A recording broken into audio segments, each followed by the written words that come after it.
ಏನು ತುಂಬ ದಿನ ಆದಮೇಲೆ ಬಂದಿದ್ದೀನಿ ಅಂದ್ಕೊಂಡಿದ್ದೀರಾ?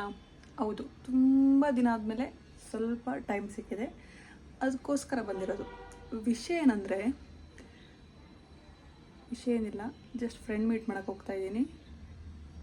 ಇಷ್ಟೊತ್ತು ಸುಮ್ಮನೆ ಕೂತಿದ್ದೆ, ಕೂತು ಏನು ಯೋಚನೆ ಮಾಡ್ಕೊಂಡು ಕೂತಿದ್ದೆ, ಏನು ಮಾಡಲಿ ಅಂತ ಅಂದ್ಕೊಂಡ್ರೆ ಆಮೇಲೆ ನೆನಪಾಯಿತು ನನ್ನ ಫ್ರೆಂಡ್ಗೆ ಮಾರ್ನಿಂಗ್ ಡ್ಯೂಟಿ ಇದೆ, ಅಟ್ಲೀಸ್ಟ್ ಈವ್ನಿಂಗ್ ಆದರೂ ನೋಡ್ಕೊಬರೋಣ ಅಂತ. ಅದಕ್ಕೆ ರೆಡಿಯಾಗಿ ಹೋಗ್ತಾಯಿದ್ದೀನಿ. ತುಂಬ ತಿಂಗಳಾಗಿತ್ತು ನೋಡಿ, ಹಂಗಾಗಿ ಇವತ್ತು ಹೋಗ್ತಾಯಿದ್ದೀನಿ. ಹೋಗಿ ನೋಡಿಕೊಂಡು ಮಾತಾಡಿಕೊಂಡು ಬರೋಣ ಅಂತ. ಅವಳೇ ಆಲ್ರೆಡಿ ಕೆಲಸ ಮುಗಿಸ್ಕೊಂಡು ಬಂದಿದ್ದಾಳೆ, ಫುಲ್ ಸುಸ್ತಾಗಿರ್ತಾಳೆ. ನಂದು ಸ್ವಲ್ಪ ಎಲ್ಲಿ ಇಡಲಿ ಅಂತ ಹೋಗ್ಬಿಟ್ಟು ಇವಾಗ ಮಾತಾಡ್ಕೊಬರೋಣ ಅಂತ ಹೋಗ್ತಾಯಿದ್ದೀನಿ. ನನ್ನ ಜೊತೆಗೆ ನನ್ನ ಫ್ರೆಂಡು ಡುಮ್ಮಕ್ಕನೂ ಬರ್ತಿದ್ದಾಳೆ, ಬಟ್ ಸ್ವಲ್ಪ ಆಚೆ ಹೋಗಿದ್ದಾಳೆ. ನಾನು ಒಬ್ಬಳೇ ಹೋಗ್ತಾಯಿದ್ದೀನಿ, ಅವಳು ಒಬ್ಬಳೇ ಬರ್ತಾಳೆ. ಆಮೇಲೆ ಸಿಗೋಣ. ಗಾಡಿ ಓಡಿಸ್ಕೊಂಡು ಹೋಗಬೇಕು. ಗಾಡಿ ಓಡಿಸ್ಬೇಕಾದ್ರೆ ಫೋನ್ ಯೂಸ್ ಮಾಡಬಾರ್ದು ಅಂತ ಹೇಳ್ತಾರೆ, ಹಾಗಾಗಿ ನಾನು ಫೋನ್ ಯೂಸ್ ಮಾಡಲ್ಲ. I am very good girl, ನಿಮಗೆ ಗೊತ್ತಿರ್ಬೋದು ತುಂಬ.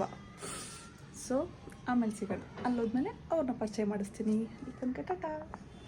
ಇಲ್ಲಿ ನೋಡಿ, ಲೊಕೇಶನ್ ಗೊತ್ತಿಲ್ಲದೆ ಮನೆನ ಹುಡುಕ್ತಾ ಇದ್ದೀನಿ, ಸಿಗ್ತಾ ಇಲ್ಲ. ಲೊಕೇಶನ್ ಕಳಿಸೋಳೆ.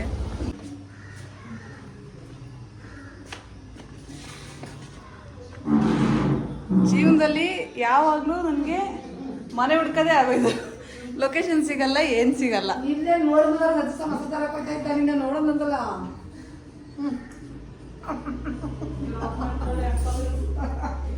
ನೋಡಿ, ಇವ್ರ ಮನೆ ಹುಡ್ಕಕ್ಕೆ ಇಷ್ಟೊತ್ತಾಗೋಯ್ತು. ಇವಳು ಅಯ್ಯೋ ದೇವ್ರೆ.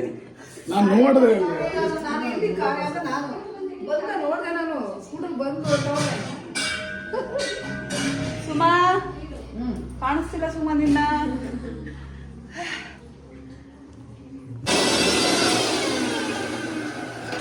ಕಷ್ಟ ಕೊಡ್ತಾ ಇದ್ದೀನ ಸುಮಾ? ಹಂಗೆ ಹೇಳ್ಬೋದು ಸುಮಾ. ಇಲ್ಲ ಅನ್ನೋ ಅಂತಾಳೆ. ಕಷ್ಟನೇ ಇಲ್ಲ, ಕಷ್ಟ ಇಲ್ಲ, ಎಲ್ಲ ಆರಾಮಾಗಿ ಖುಷಿಯಿಂದ ಮಾಡ್ತಾ ಇದ್ದೀನಿ. ಖುಷಿಯಿಂದ ಮುಖ ನೋಡ, ಮುಖದಲ್ಲಿ ಎಷ್ಟು ಸಿಕ್ಕಾಪಟ್ಟೆ ಖುಷಿ.